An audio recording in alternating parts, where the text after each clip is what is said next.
নবীজি সাল্লাল্লাহু আলাইহি ওয়াসাল্লাম একদিন ইচ্ছা পোষণ করলেন যে তিনি বাইতুল্লাহর ভিতরে ঢুকবেন। নবীজি ওসমান ইবনে তালহার কাছে গিয়ে বলেন, ওসমান, আমাকে বাইতুল্লাহর চাবিটা একটু দাও, আমি একটু ভেতরে যাইতে চাই, ইবাদত করতে চাই। ওসমান ইবনে তালহা তখনও কাফের। হুদায়বিয়ার সন্ধির পরে তিনি ঈমান এনেছেন। ওসমান ইবনে তালহার হাতে চাবি। নবীজি যখন ওসমান ইবনে তালহার হাতে চাবি চেয়েছেন, ওসমান ইবনে তালহা নবীজিকে চাবি দিল না, উপরন্ত নবীজিকে তিরস্কার করলো, কটূক্তি করলো। নবীজি তার কথায় কষ্ট পেলেন।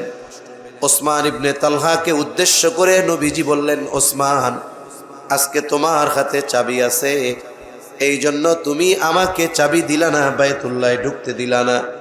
অচিরেই এমন এক সময় আসবে যখন এই চাবি আমার হাতে থাকবে, আর ওই দিন আমি যাকে ইচ্ছা তাকে চাবি বহনের দায়িত্ব দিব। আজকে আমি তোমার কাছে চাবি চাইলাম, তুমি দিলা না। তবে ওই সময় পর্যন্ত এটা অসম্ভব মনে হচ্ছিল। ওসমান ইবনে তালহাও পরবর্তীতে বর্ণনা করেন, নবীজি যখন বলেছে চাবি আমার হাতে আসবে, আমি যাকে খুশি তাকে চাবি দিব। মুসলমানদের পরিস্থিতি মক্কায় ওই সময় পর্যন্ত এমন যে কোনোদিন এই চাবি মুসলমানদের হাতে যেতে পারে, ওই সময় পর্যন্ত এটা অসম্ভব মনে হতো। ওসমান ইবনে তালহা তখন বলতেছে, মুহাম্মদ, এমনটা যদি কোনোদিন হয় যে চাবি তোমার হাতে, ওই দিনটা হবে কুরাইশদের জন্য সবচাইতে লাঞ্ছনা আর অপমানের দিন। নবীজি তখন বলছে, না, ওই দিন আল্লাহ তাআলা কুরাইশদের মর্যাদা সম্মান আরো বাড়ায়া দিবে। ওসমান ইবনে তালহা বলে, যদিও মনে হচ্ছিল যেটা নবীজি বলছে অসম্ভব, তবে এমন ব্যক্তি এই কথা বলেছে যে গোটা হায়াতে একটা অনর্থক কথাও বলে নাই, মিথ্যা কথা বহুদূর, গোটা জীবনে একটা অপ্রয়োজনীয় কথাও তিনি বলেন নাই। যখন তিনি বলেছেন যে চাবি একদিন আমার হাতে আসবে, যদিও ওই অবস্থায় মনে হচ্ছিল অসম্ভব, কিন্তু কথাটা বলেছে মুহাম্মাদুর রাসূলুল্লাহ সাল্লাল্লাহু আলাইহি ওয়াসাল্লাম, এই জন্য আমার মনের মধ্যে ঢুকে গেছে, হয়তো অচিরেই এই বিষয়টা বাস্তবে রূপ নিবে। চিন্তার কারণ হয়ে গেছে আমার। মক্কা বিজয় হলো, নবীজি সাল্লাল্লাহু আলাইহি ওয়াসাল্লামের হাতে চাবি। ওসমান ইবনে তালহা চাবি দিতে চায় না। আলী রাদিয়াল্লাহু তাআলা আনহু চাবি কেড়ে নিয়ে নবীজির হাতে দিলেন। নবীজি বাইতুল্লাহর দরজা খুললেন, ভেতরে 360টা মূর্তি। নবীজি নিজ হাতে মূর্তিগুলাকে ভাঙলেন। রাসূলুল্লাহ সাল্লাল্লাহু আলাইহি ওয়াসাল্লাম বাইতুল্লাহর চত্বরে বসে আছেন সাহাবায়ে কেরামকে নিয়ে। আলোচনা হচ্ছে চাবি বহনের দায়িত্ব কারে দেওয়া যায়। ওসমান ইবনে তালহা যদিও ইমানদার, কিন্তু চিন্তা করতেছেন চাবি আর আমার হাতে হয়তো আসবে না। পরামর্শ হচ্ছে কাকে দেওয়া যায়। হযরত আব্বাস রাদিয়াল্লাহু তাআলা আনহু বললেন, ইয়া রাসূলুল্লাহ, যেহেতু হাজীদের পানি পান করানোর দায়িত্ব আমাদের, বাইতুল্লাহর চাবি বহনের দায়িত্ব কুরাইশদের দিয়ে দেওয়া হোক। আব্বাস রাদিয়াল্লাহু তাআলা আনহু প্রস্তাব দিলেন, চাবি কুরাইশদের হাতে তুলে দেওয়া হোক। আল্লাহ রাব্বুল আলামিন ওই মুহূর্তে জিবরাইল আলাইহিস সালামকে দিয়ে ওহী নাজিল করলেন। সমস্যার সমাধান, সিদ্ধান্ত আল্লাহর তরফ থেকে চলে আসলো। আল্লাহ তাআলা জানায়া দিলেন, আপনি এই চাবি বহনের দায়িত্ব ওসমান ইবনে তালহার হাতেই ফিরায়া দেন। এই জায়গায় আমানতদারিতাকে, দায়িত্বকে আমানতদারিতা বলে অভিহিত করা হয়েছে। আল্লাহ তাআলা সেই কথাই বলেন, আনতু আদ্দুল আমানাতি ইলা আহলিহা, যে আপনি এই আমানত তথা এই চাবি বহনের দায়িত্ব এতকাল যার কাছে ছিল তার কাছেই ফিরায়া দেন। এক নাম্বার, সে যখন ওই আচরণ করেছে তখন সে ছিল কাফের। এখন তো সে কাফের না, সে মুমিন। আর ঈমান আনার কারণে আল্লাহ তাআলা অতীতের সব গুনাহ মাফ করে দেয়, যত ধরনের গুনাহ থাকুক না কেন। রাসূলুল্লাহ সাল্লাল্লাহু আলাইহি ওয়াসাল্লাম বলেন, ইন্নাল ইসলাম ইয়াহদিমু মা কানা ক্বাবলাহু। নবীজি বলেন, ইসলাম গ্রহণ যখন করা হয়, ইসলাম গ্রহণ করলে অতীতের সব গুনাহগুলো আল্লাহ মাফ করে দেয়, যত বড় পাপ হোক, যত বড় অন্যায় হোক। যেহেতু ওসমান ইবনে তালহা এখন ইমামদার, দ্বিতীয়ত যে নবীজিকে চাবি দিতে অস্বীকৃতি জ্ঞাপন করেছে, পুনরায় চাবি তার হাতে নিজ দায়িত্বে তুলে দেওয়া, এটা মহানুভবতার এক বড় পরিচয়। নবীজির যে হৃদয়ের উদারতা, মহানুভবতা, এটা পুনরায় আল্লাহ তাআলা মক্কাবাসীর সামনে তুলে ধরার ইচ্ছা করলেন। এজন্য আল্লাহ আদেশ করলেন, এই দায়িত্ব আবার আপনি ওসমান ইবনে তালহার হাতেই তুলে দেন। এটা হলো আয়াত নাজিল হওয়ার কারণ। তবে যেহেতু আমানত শব্দটা আল্লাহ তাআলা উল্লেখ করেছেন, মুফাসসিরিনে কেরাম বলেন, এই জায়গায় যেহেতু আমানত শব্দটা আম, এখানে আল্লাহ তাআলা আমানত দ্বারা সকল ধরনের আমানতকে উদ্দেশ্য নিয়েছেন। এই জন্য আমানতের যতগুলো দিক আছে, প্রত্যেকটা দিকে ইমানদারদেরকে আমানতদার হওয়ার নির্দেশ, আদেশ যিনি দিয়েছেন তিনি কে? তাহলে আমাদের আমানতদার হওয়ার নির্দেশ আল্লাহ দিয়েছেন। আমানতদারিতা এটা মুমিনের ভূষণ। কোন মুমিনের মধ্যে যদি আমানতদারিতা না থাকে, সে প্রকৃত মুমিন হতে পারে না, তার মধ্যে নেফাকি থাকে। কারণ আমানতের খেয়ানত করা এটা হলো মুনাফিকের আলামত। নবীজি সাল্লাল্লাহু আলাইহি ওয়াসাল্লাম মুনাফিকের আলামতগুলো জানায় দিয়েছেন।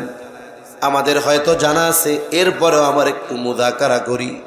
কারণ মুনাফিক হলো এমন, যার ব্যাপারে আল্লাহর ঘোষণা, ইন্নাল মুনাফিকিনা ফিদ দারকিল আসফালি মিনান নার। মুনাফিকের অবস্থান হবে জাহান্নামের একেবারে তলদেশে। আল্লাহর নবী বলেন, মুনাফিকের এক নম্বর আলামত, ইদা হাদ্দাসা কাযাবা। মুনাফিক যখন কথা বলে মিথ্যা কথা বলে। ইদা ওয়াদা আখলাফা, ওয়াদা করলে ওয়াদা খেলাফ করে।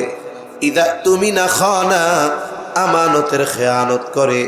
ওয়া ইদা তাখাসামা ফাজারা, মুনাফিকের সাথে যদি কারো ঝগড়া বিবাদ হয়, তর্ক হয়, মুনাফিক অশ্লীল মন্দ বকাঝকা করে।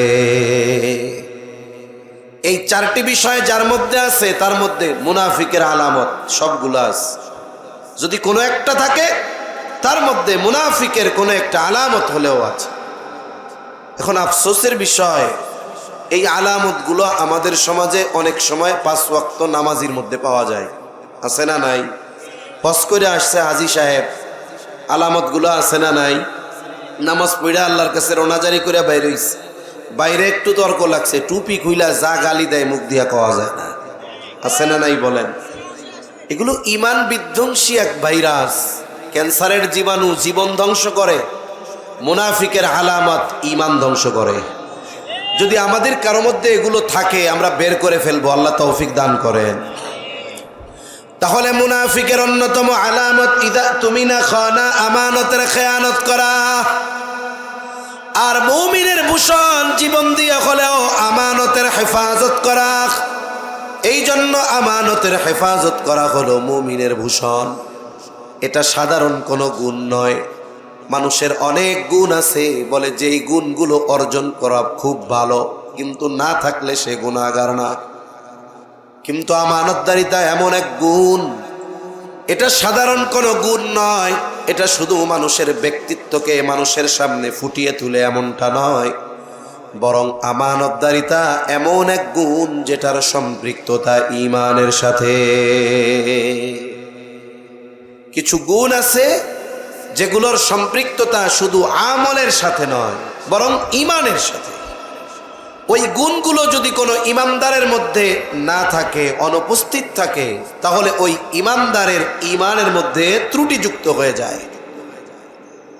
আর ঈমান যদি ত্রুটি হয়, তাহলে আমল অল্প হলেও কাজে লাগে না।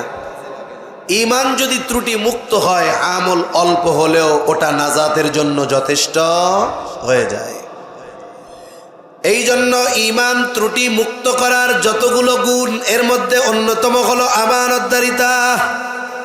নবীজি সাল্লাল্লাহু আলাইহি ওয়াসাল্লাম এই জন্য বলেন, লা ঈমানা লিমান লা আমানাতা লা। নবীজি বলেন, যার মধ্যে আমানতদারিতা নাই তার ঈমান নাই। একজন মানুষ যদি খেয়ানতে অভ্যস্ত হয় আর ও যদি বলে আমার মতো ঈমানদার আর কেউ নাই, ওর কথা সত্য না মিথ্যা? তাহলে ঈমানদার হিসাবে আমাদের প্রত্যেককে আমানতদার হওয়ার দরকার আছে না নাই? ঈমানের সাথে ঈমানের এক অবিচ্ছেদ্য পার্ট হলো, অংশ হলো আমানতদারিতা। রাসূল আকরাম সাল্লাল্লাহু আলাইহি ওয়াসাল্লাম নবুয়তির বহু আগে কাফেরদের মাধ্যমে বিশেষ যেই কয়েকটি উপাধিতে ভূষিত হয়েছিলেন, এর মধ্যে অন্যতম হলো আল আমিন, বিশ্বস্ত বা আমানতদার, আস-সাদিক, সত্যবাদী। এই দুইটা গুণ নবীজিকে বিশেষভাবে কাফেররা এই দুই গুণে গুণান্বিত করেছিল। রাসূলুল্লাহ সাল্লাল্লাহু আলাইহি ওয়াসাল্লাম এই জন্য জানায় দিয়েছেন, আমানতদারিতা এটা ঈমানের সাথে সম্পৃক্ত বিষয়। যেহেতু আমাদের প্রত্যেকটি ঈমানদারকে আমানতদার হওয়া প্রয়োজন, এই জন্য আমানতের ব্যাপারে স্বচ্ছ ধারণা দরকার, স্বচ্ছ ধারণা থাকা দরকার, পরিষ্কার ধারণা থাকা দরকার। আফসোসের বিষয়, আমাদের সমাজে অনেক মানুষ আমরা আছি, 5 ওয়াক্ত নামাজ পড়ি, অনেক দিনই কাজ করি, কিন্তু আমানতদারিতার ব্যাপারে স্বচ্ছ ধারণা নাই। আমরা আমানতদারিতা কোন কোন ক্ষেত্রে অর্জন করব, আমানতদার হব, কয়েকটা বিষয় আমরা জানব।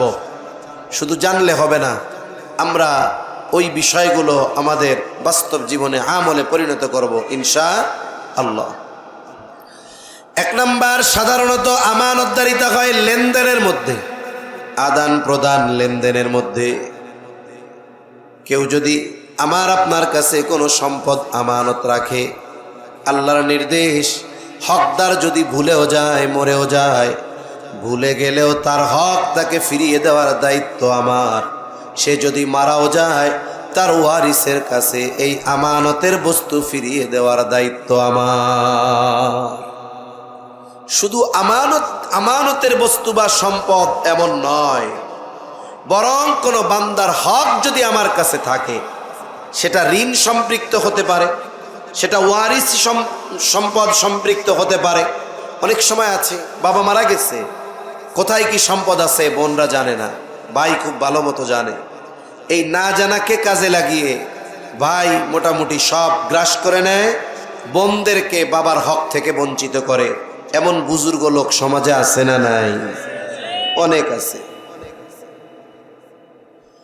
এজন্য হক যেটা বান্দার সাথে সম্পৃক্ত, সেটা আমানত হোক, জামানত হোক, ঋণ হোক, ওয়ারিসি সম্পদ হোক, এক কথায় কেউ যদি আমার কাছে কোনো প্রাপ্য থাকে, যে হকদার, সে যদি ভুলেও যায়, তার হক তার কাছে পৌঁছানোর আদেশ আমাদের দিয়েছেন কে? আরো জোরে বলেন কে? আনতু আদ্দুল আমানাতি ইলা আহলিহা, তোমরা আমানত তার হকদারের কাছে ফিরায় দাও। এই জন্য কথা লম্বা করা যাবে না। মূল কথা হলো, আমার আপনার কাছে কারো হক যদি থাকে, ওই হকদারের হক তার কাছে পৌঁছিয়ে দেওয়ার নির্দেশ আল্লাহ তাআলা দিয়েছেন। কোনো ব্যক্তি যদি আমানতের বস্তু মেরে খায়, ঋণের বস্তু মেরে খায়, ওয়ারিসি সম্পদ মেরে খায়, অথবা যে কোনো কৌশলে কারো হক মেরে খায়, বলে কিয়ামতের দিন এই হক তাকে নেকি দিয়ে অথবা গুনাহ নিয়ে আদায় করা লাগবে। এজন্য দুনিয়ার জীবনটা আমার আপনার এমন হওয়া দরকার, আমল কম হয় হোক, নফল ইবাদত কম, অসুবিধা নাই, কিন্তু এমনটা যেন কখনো না হয়, আমার মৃত্যুর পর কেউ যেন এই কথা না বলে অমুকের কাছে আমি এটা পাইতাম, দেয় নাই। তাহলে কি হবে? বলে কিয়ামতের দিন এই হক আল্লাহ তাআলা নেকি দেওয়া অথবা গুনাহ নেওয়া আদায় করাবে। এজন্য জীবনটা এমনভাবে সাজানোর চেষ্টা করি আমরা, যাতে দুনিয়া থেকে যাওয়ার সময় বিশেষ করে কোনো মানুষ যেন আমার কাছে কোনো ধরনের হক পাওনা না থাকে। রাসূলুল্লাহ সাল্লাল্লাহু আলাইহি ওয়াসাল্লাম দুনিয়া থেকে চলে যাবার কিছুদিন আগে মসজিদে নববীর মধ্যে সাহাবায়ে কেরামকে বসাইছেন। নবীজি সাল্লাল্লাহু আলাইহি ওয়াসাল্লাম তাদেরকে উদ্দেশ্য করে বলেছেন, তোমরা যদি কেউ আমার কাছে কোনো হক পাওনা থাকো চেয়ে নাও। নবীজি বলতেছেন, আমি চাই না কেউ আমার কাছে কোনো ধরনের কোনো হক পাওনা থাকবে, আর আমি এই অবস্থায় আল্লাহর সাথে মোলাকাত করব। যার আগে পিছের সব আল্লাহ মাফ করে দিয়েছেন, মাসুম, আগে পিছের সব মাফ, সেই নবী, রহমতের নবী, বান্দার হক, তার উপরে কারো হক বাকি থেকে যায় কিনা এই ব্যাপারে তিনি পর্যন্ত চিন্তিত। কিন্তু আমাদের কোনো চিন্তা নাই। আমরা চিন্তা করি অন্যেরটা ছলে বলে কলে কৌশলে কেমনে গ্রাস করে সম্পদের পরিধি আর পরিমাণ বাড়ানো যায়। সাবধান, এ কাজ আমরা করব না। কারণ কিয়ামতে বান্দার হক যারা নষ্ট করবে এরা হবে সবচাইতে নিঃস্ব, মুফলেস হবে এরা। আমলের অভাব থাকবে না, কিন্তু বান্দার হক নষ্ট করার কারণে সব আমল দিতে হবে। আর যদি আমল না থাকে, যাদের হক নষ্ট করেছে তাদের থেকে গুনাহ নিতে হবে। ওই দিন আফসোস আর পরিতাপ করে কোনো লাভ হবে না। এজন্য এক নম্বরে আমরা আমানতদারিতা অর্জন করব লেনদেনের ক্ষেত্রে ইনশাআল্লাহ। কোন আর দায়িত্ব আমানত, এই আয়াতে দায়িত্বকে আমানত বলে আল্লাহ অভিহিত করেছেন। দায়িত্ব আমানত বলে এখন তো এমন এক জামানা মানুষ দায়িত্ব নেওয়ার জন্য প্রতিযোগিতা করে, মানুষ টাকা দিয়ে দায়িত্ব নিতে যায়, বরং দায়িত্ব নেওয়ার ক্ষেত্রে যদি কেউ তার বাধা হয়ে যায় তাকে দুনিয়া থেকে বিদায় করে দেয়। আছে না নাই? চিন্তা করে, ও যদি দাঁড়ায় তাইলে তো আমি মেম্বার হইতে পারুম না, এইবার সিস্টেমে তারে শোয়া দিস, তার মানে এবার মেম্বারের দায়িত্ব পেয়ে গেল। এখন মানুষ দায়িত্ব নেওয়ার জন্য প্রতিযোগিতা করে, হত্যা করে, টাকা দিয়ে দায়িত্ব কিনে। অতীতে এমন এক জামানা গেছে জোর করেও মানুষকে দায়িত্ব দেওয়া যায় না। মানুষ দায়িত্ব নিতে চাইতো না, কারণ মনে করতো যে কোনো দায়িত্ব এটা তো আমানত, যদি আমি এই আমানত রক্ষা না করতে পারি তাইলে আমার অবস্থা কি হবে। ইমাম আজম আবু হানিফা রহমাতুল্লাহি আলাইহি, খলিফা মনসুর ইমাম আবু হানিফা রহমাতুল্লাহি আলাইহিকে বাজারের মধ্যে মানুষের উপস্থিতিতে প্রস্তাব দিলেন যে প্রধান বিচারকের পদ শূন্য, আপনাকে আমি প্রধান বিচারক হিসাবে নিয়োগ দিলাম। একেবারে সরাসরি নিয়োগ। হযরত ইমাম আজম আবু হানিফা রহমাতুল্লাহি আলাইহি খলিফার এই প্রস্তাব সাথে সাথে তিনি ফিরায়া দিলেন, নিয়োগ ফিরায়া দিলেন। তিনি বললেন, না, এই দায়িত্ব গ্রহণ করা আমার দ্বারা সম্ভব নয়। প্রস্তাব দিয়েছে খলিফা, গড়ে নিয়োগ দিয়ে দিছে, আর ইমাম আজম এই প্রস্তাব ফিরাইয়া দিয়েছে। খলিফার ইগোতে লাগছে, আত্মমর্যাদায় লাগছে। এই দায়িত্ব পাওয়ার জন্য কতজনে মনে মনে আশা পোষণ করে, আর আমি নিজের থেকে তাকে এই দায়িত্ব দিলাম, সে ফিরাইয়া দিল। মেজাজটা গরম হয়ে গেছে, হাতের মধ্যে চাবুক, চাবুক নিয়ে গায়ে একটা বাড়ি মেরে দিয়েছে। প্রচন্ড রাগ, রাগে ক্ষোভে বাড়ি একটা মেরে দিয়েছে গায়ে। ইমাম আজম আবু হানিফা কিছুই বলেন না। খলিফা মনসুর প্রাসাদে ফিরে গেল। খলিফা মনসুরের চাচা বলে, মনসুর, কাজটা তুমি ভালো করো নাই, তুমি ইমাম আবু হানিফার গায়ে আঘাত করেছো, ক্ষমা চাও, মাফ চাও। খলিফা মনসুর যখন আঘাত করেছে তখন তার মেজাজ গরম ছিল, এখন তো মেজাজ ঠান্ডা।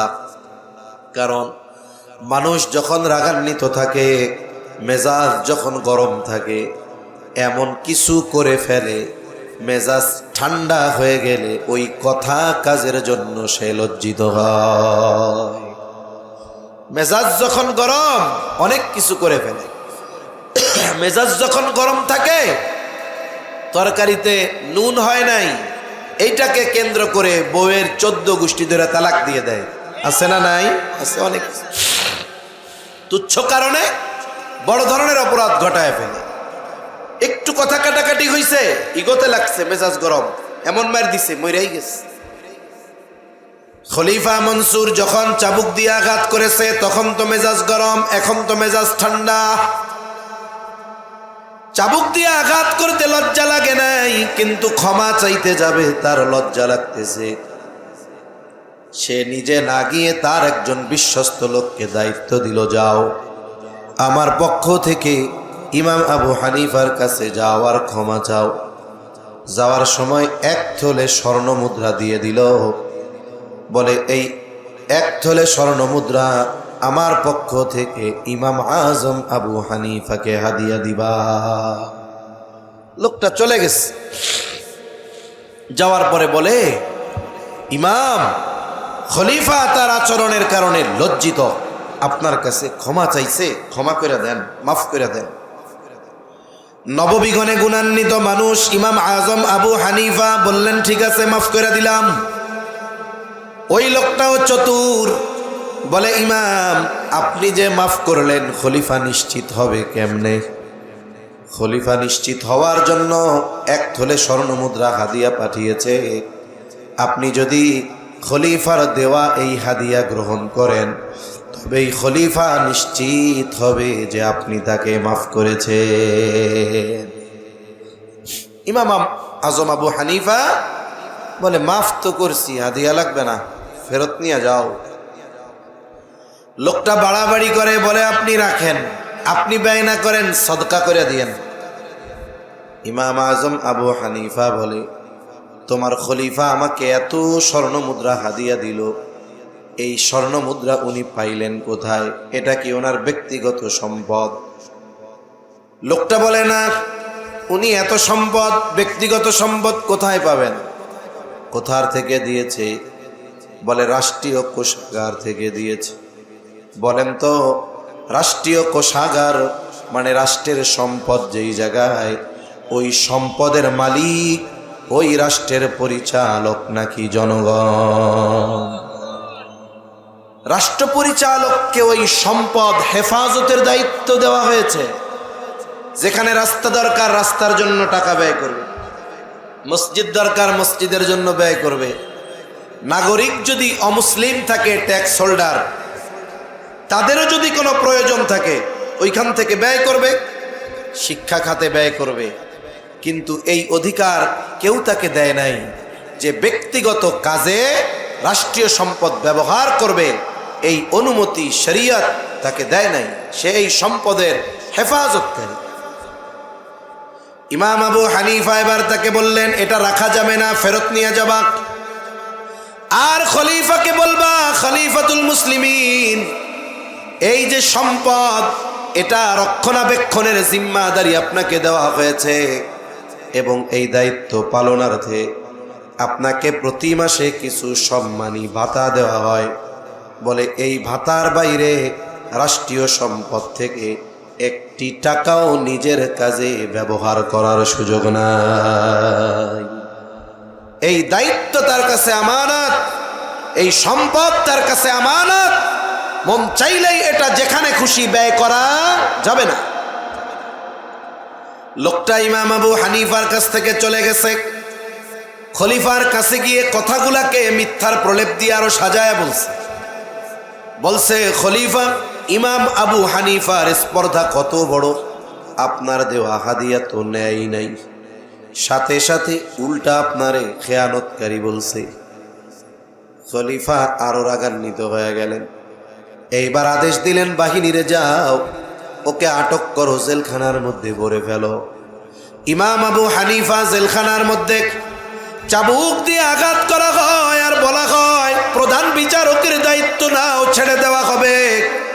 ঐতিহাসিকেরা লিখে, ইমাম আবু হানিফা চাবুকের আঘাতে জর্জরিত, তবুও প্রধান বিচারকের দায়িত্ব নেয় না। ঐতিহাসিকদের থেকে 2টা মত। একটা হলো, যখন ইমাম আবু হানিফা তার সিদ্ধান্তের উপরে অনড় অবিচল, খাবারের সাথে বিষ প্রয়োগ করে ইমাম আবু হানিফাকে হত্যা করা হয়।